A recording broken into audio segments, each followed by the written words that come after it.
बिस्मिल्लाहिर्रहमानिर्रहीम। रब्बिश्रह ली सदरी वयस्सिर ली अमरी वहलुल उक़दतम मिन लिसानी यफ़क़हू क़ौली। अल्लाहुम्मा सल्लि अला मुहम्मदिन व आलि मुहम्मद। अस्सलामु अलैकुम व रहमतुल्लाहि व बरकातुहू। सूरतुल हम्द की आयत नंबर 2। बिस्मिल्लाहिर्रहमानिर्रहीम। अल्हम्दुलिल्लाहि रब्बिल आलमीन। तमाम तारीफ़ें उस अल्लाह के लिए कि जो तमाम आलमीन का यानी तमाम जहानों का पालने वाला है। पहला लफ्ज़ है अल्हम्दु, यानी कि दर हकीकत लफ्ज़ हम्द के आगे अलिफ और लाम लगा हुआ है। जब कभी किसी हर्फ के आगे अलिफ और लाम आता है, इसका मतलब है कि ये किसी स्पेसिफिक थिंग की बात हो रही है, स्पेसिफिक हस्ती के लिए बात हो रही है। और हमें अल्हम्दु के बाद अगले लफ्ज़ से पता चल रहा है कि किस हस्ती की बात हो रही है, अल्लाह की बात हो रही है। हम्द का मतलब है तारीफ़, लेकिन यहाँ हम्द में तारीफ़ भी है और शुक्रिया भी है। तारीफ़ और शुक्रिया दो अलग अलग चीज़ें हैं। अक्सर औक़ात हम दोनों चीज़ें किसी एक ही चीज़ के लिए अदा नहीं करते, यानी हम तारीफ़ उस चीज़ की करते हैं जो अच्छी हो, हसीन हो, लेकिन हम उसका शुक्रिया अदा नहीं करते। मिसाल के तौर पर हमने सोने की यानी कि गोल्ड की तारीफ़ की कि कितना अच्छा है, लेकिन इसका शुक्रिया अदा नहीं करते कि शुक्रिया तुम कितने अच्छे हो। किसी हसीन पहाड़ को देखकर तारीफ़ करते हैं, लेकिन शुक्रिया नहीं करते, क्योंकि शुक्रिया किसी का अदा किया जाता है। अल्लाह का हम शुक्रिया भी अदा करते हैं और हम अल्लाह की तारीफ़ भी करते हैं, क्योंकि परवरदिगार ने कितनी ही इतनी अच्छी हसीन चीज़ें बनाई हैं। अल्लाह ने एक ख़ूबसूरत जिस्म बनाया, उसकी एक शक्ल बनाई, एक नज़्म दिया, एक तरतीब दी। जो मुनासिब था वहाँ वो चीज़ रखी। जहाँ आँख को रखना था आँख को रखा, जहाँ नाक को होना था उसको वहीं करार दिया।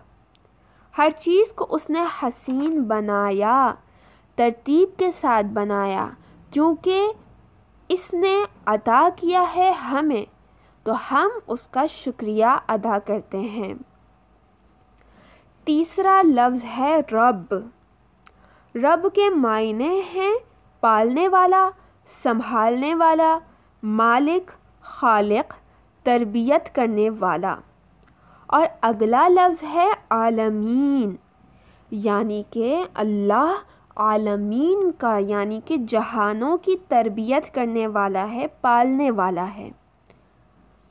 कुरान में आलमीन जहानों को भी कहा गया है, इंसानों को भी कहा गया है, लेकिन यहाँ पर आलमीन से मुराद कायनात है कि अल्लाह कायनात की तरबियत करने वाला है, रब्बुल आलमीन है।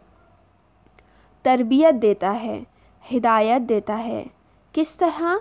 मिसाल के तौर पर अल्लाह ने शहद की मक्खी को सिर्फ बनाकर नहीं छोड़ दिया, बल्कि इसे हिदायत दी।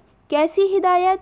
उसे सिखाया, उसे बताया कि तुझे फूल पर बैठना है और बैठने के बाद तुझे इसके रस को निकालना है। क्या इस मक्खी ने किसी इंस्टीट्यूट में सीखा? नहीं, इसको रब ने सिखाया, क्योंकि रब यानी पालने वाला। किसका पालने वाला? आलमीन का पालने वाला। आलमीन यानी जिन्नो इंस, हैवान, पहाड़, इस दुनिया की, इस आखिरत की तमाम मखलूक़ात का पालने वाला।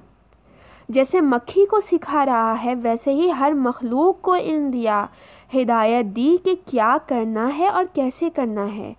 चींटी को सिखाया कि तुझे अपना घर कैसे बनाना है।